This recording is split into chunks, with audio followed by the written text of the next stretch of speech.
Hey guys, welcome to the shop. Today's video is all on the installation of this Gentry swing style safety. The customer wanted to replace, these are Buehler or Timney scope mount or safeties. So when installed in the firearm, they look like so.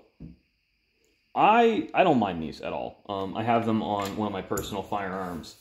I don't really feel the need to upgrade. This customer did.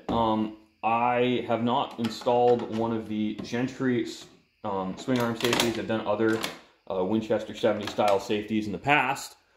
I like them. I think they're nice. This one, it functions as intended. You pull the trigger, nothing happens. You take the safety off, now it'll fire. When not installed correctly, you can have issues on these firearm or on these style safeties where you'll pull the trigger and then the gun goes bang.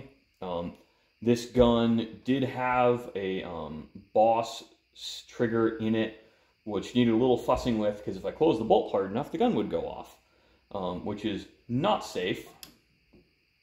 So we addressed that, and the gun was also not marked, so I stamped this for 8x57. This is 8x57 or 8mm Mauser, a relatively stout cartridge, and the customer reports it is remarkably accurate. This is a pretty well done sporter.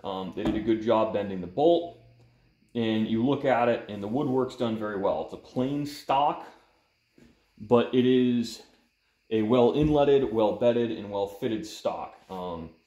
I think the customer really likes this gun. I do too.